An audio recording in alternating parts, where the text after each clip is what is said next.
नमस्कार दोस्तों, हमारे एक और नए वीडियो में आप सभी का स्वागत है। अगर आप हमारे चैनल पर नए हैं तो चैनल को सबसे पहले सब्सक्राइब कर लीजिए। आज इस वीडियो में हम आपको संतोषी माता की कहानी बताएंगे और कहानी पढ़ने के फायदे क्या हैं ये भी आपको इस वीडियो में बताएंगे। सबसे पहले इस वीडियो को आप लाइक कर दीजिए क्योंकि बाद में आप वीडियो को लाइक करना भूल जाते हैं। एक बुढ़िया थी जिसके 7 बेटे थे। उसमें से 6 बेटे कमाते थे और एक न कमाने वाला भी था। वो बुढ़िया उन 6 बेटों को अपनी रसोई बनाकर बड़े प्रेम से खिलाती और 7वें को बचा कुचा कुछ झूठा खाना ही खिला देती थी। परंतु वो भोला था और मन में कुछ भी विचार नहीं रखता था। एक दिन वो अपनी पत्नी से बोला, देखो मेरी माता को मुझसे कितना प्रेम है। उसने कहा कि वो तुम्हें सभी के झूठे खाने खिलाती है, फिर भी तुम ऐसा कहते हो, तो चाहो तो तुम समय आने पर देख भी सकते हो। एक दिन बहुत बड़ा त्योहार आया। उस बुढ़िया ने 7 प्रकार के भोजन और चूरमे के लड्डू बनाए। 7वां लड़का ये बात जांचने के लिए सिर दुखने का बहाना करके पतला कपड़ा ओढ़कर सो गया और देखने लगा कि माँ ने उनको बहुत अच्छे आसनों पर बिठाया और 7 प्रकार के भोजन और लड्डू परोसे हैं। वो उन्हें बड़े प्रेम से भी खिला रही है। जब वो 6 बेटे उठ गए तो माँ ने उनकी थालियों से झूठे खाना इकट्ठा करके उनका लड्डू बनाया और वो 7वें लड़के से बोली, अरे बेटा रोटी खा ले। वो बोला, माँ मैं भोजन नहीं करूँगा, मैं तो प्रदेश जा रहा हूँ। माँ ने कहा, कल जाता है तो आज ही चला जा। वो बेटा फिर घर से निकल गया। घर से जाते समय उसे अपनी पत्नी की याद आई जो कि गौशाला में छाने यानी कंडे थाप रही थी और उसकी पत्नी ने बोला कि जाते जाते मुझे कुछ निशानी तो देते जाओ। इस पर लड़का बोला कि मेरे पास तो कुछ नहीं है, ये अंगूठी है सो ले ले और मुझे भी अपनी कोई एक निशानी दे दे। वो बोली, मेरे पास क्या है, ये गोबर भरे हाथ हैं। ये कहकर उसने उसकी पीठ पर गोबर भरे हाथ की थाप मार दी और वो लड़का चला गया। ऐसा कहते हैं इसी कारण से विवाह में पति पत्नी की पीठ पर हाथ का छापा भी मारती है। चलते समय वो दूसरे देश में पहुंचा। वहाँ एक व्यापारी की दुकान पर जाकर बोला कि भाई मुझे नौकरी पर रख लो। व्यापारी को नौकरी की जरूरत थी, अतः वो बोला कि तनख्वाह काम देख कर देंगे, तुम रह जाओ। वो सुबह 9 बजे से रात 12 बजे तक नौकरी करने लगा। थोड़े ही दिनों में सारा लेन देन और हिसाब किताब भी करने लगा। सेठ ने उसे 2-3 महीने में ही आधे मुनाफे का हिस्सेदार बना दिया। 12 साल के बाद वो नामी सेठ बन गया और उसका मालिक उसके भरोसे काम छोड़कर कहीं बाहर चला गया। उधर उसकी औरत को सास और जिठानियां बड़ा बड़ा दुख देने लगी और वो उसे लकड़ी लेने जंगल में भी भेजती, भूसे की रोटी देती और फूटे नारियल में पानी पिलाती। वो बड़े कष्ट से जीवन बिताती थी। एक दिन जब वो लकड़ी लेने जा रही थी तो रास्ते में उसने कई औरतों को व्रत करते देखा। वो पूछने लगी, बहनों ये किसका व्रत है और कैसे करते हैं और इससे क्या फल मिलता है? तो एक स्त्री बोली, ये संतोषी माता का व्रत है, इसके करने से मनोवांछित फल मिलता है। इससे गरीबी, मन की चिंताएं, राज के मुकदमे, कलह, रोग नष्ट होते हैं और संतान सुख, धन, प्रसन्नता, शांति, मन पसंद वर मिलता है और बाहर गए हुए पति के दर्शन भी होते हैं। उसने उस व्रत करने की विधि को जान लिया। उसे रास्ते में सारी लकड़ियां बेच दी और गुड़ और चना ले लिया। उसने व्रत करने की तैयारी भी कर ली। उसके सामने मंदिर दिखा तो पूछने लगी कि ये किसका मंदिर है? वो कहने लगे कि ये संतोषी माता का मंदिर है।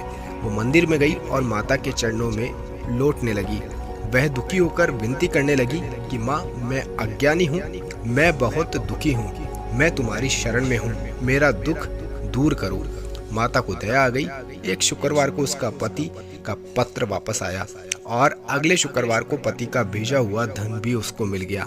अब तो जेठ जेठानी और सास नाक सिकोड़े को कहने लगे, अब तो इसकी खातिर बढ़ेगी और ये बुलाने पर भी नहीं बोलेगी। उधर उसकी पत्नी रोज लकड़ियां लेने जाती और रोज संतोषी माता की कहानी भी सुनती। एक दिन माता से उसने पूछा, हे माँ ये धूल कैसी उड़ रही है? माता ने कहा कि तेरा पति आ रहा है, तू लकड़ियों के 3 बोझ बना ले, एक नदी के किनारे रख, एक यहाँ रख और तीसरा अपने सिर पर रख ले। तेरे पति के दिल में उस लकड़ी के गट्ठे को देखकर मोह पैदा होगा। जब वो यहाँ रुककर नाश्ता पानी करके घर जाएगा तब तू लकड़ियाँ उठाकर घर जाना और चौक के बीच में गट्ठा डालकर जोर जोर से 3 आवाजें लगाना। सासू जी, लकड़ियों का गट्ठा लो, भूस की रोटी दो और नारियल के खोपड़े में पानी दो। आज मेहमान कौन आया है?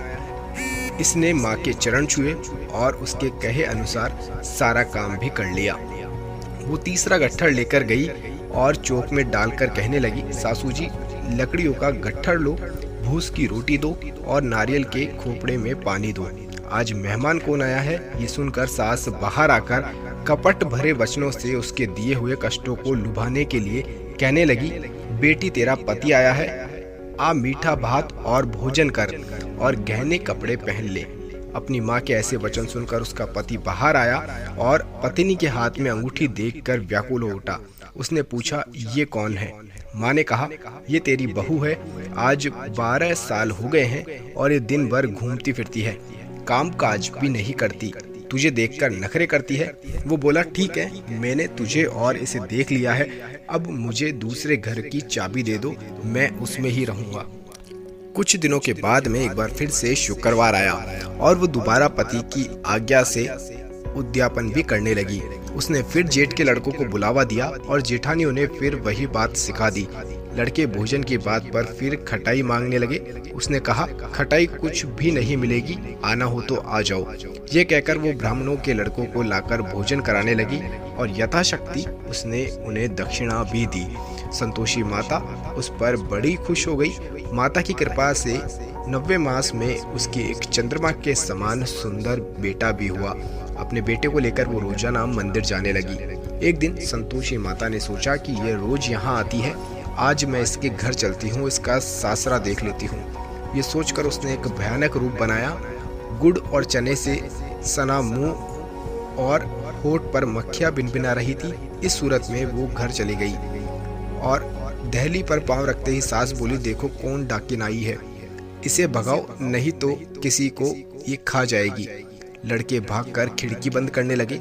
7वें लड़के की बहू खिड़की से देखी तो वही भी चिल्लाने लगी कि आज मेरी माता मेरे घर आई है। यह कहकर उसने बच्चे को दूध पीने से हटाया। इतने में सास बोली, पगली किसे देखकर उतावली हो रही है, और उसने बच्चे को भी पटक दिया। इतने में संतोषी माता के प्रताप से वहां लड़के ही लड़के नजर आने लगे। बहू बोली, सासू जी, मैं जिनका व्रत करती हूँ ये वो ही संतोषी माता है। यह कहकर उसने सारी खिड़कियां खोल दी। सब ने संतोषी माता के चरण पकड़ लिए और विनती कहने लगे, हे माता, हम मूर्ख हैं, अज्ञानी हैं, पापिन हैं, तुम्हारे व्रत की विधि हम नहीं जानते, तुम्हारा व्रत भंग कर हमने बहुत बड़ा अपराध भी किया है। हे जगन माता, आप हमारा अपराध क्षमा करो। इस पर माता उस पर खुश हो गई और बहू को जैसा फल दिया वैसा माता ने सबको भी दे दिया। तो दोस्तों, आपको ये हमारा वीडियो कैसा लगा ये आप लाइक के जरिए बताइए और हमारे चैनल पर नए हैं तो चैनल को सब्सक्राइब भी कर लीजिए।